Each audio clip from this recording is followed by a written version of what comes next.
जळगाव घाटात पिकअपचा भीषण अपघात, एक ठार 12 जखमी. ज्योतिबा दर्शनासाठी निघालेल्या भाविकांवर काळाचा घाला.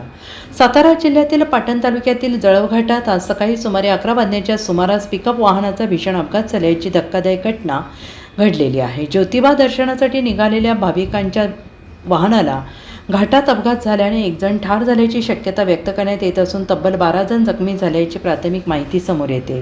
मिळालेल्या माहितीनुसार अपघातातील जखमींना तात्काळ रुग्णवाहिकेद्वारे तारळी तसेच सातारा येथील रुग्णालयात उपचारासाठी हलवण्यात आलेलं आहे. जखमी सगळेजण कोरेगाव तालुक्यातील हिवरे गावाचे असल्याची प्राथमिक माहिती समोर येते आहे. अपघाताचे नेमके कारण अद्याप अस्पष्ट आहे. घाटातील वळणावर चालकाचा ताबा सुटल्याने हा अपघात झाल्याची शक्यता व्यक्त केली जाते आहे. स्थानिक प्रशासन आणि पोलीस घटनास्थळी दाखल झाले असून पुढील तपास सुरू आहे. या भीषण अपघातामुळे परिसरात एकच खळबळ उडालेली असून जखमींवर तातडीनं उपचार सुरू करण्यात आलेले आहेत. दरम्यान या घटनेमुळे जळगाव घाट परिसरात काही काळ वाहतूक विस्कळीत झाल्याची माहिती मिळते आहे. Bureau report SBN Marathi, Satara.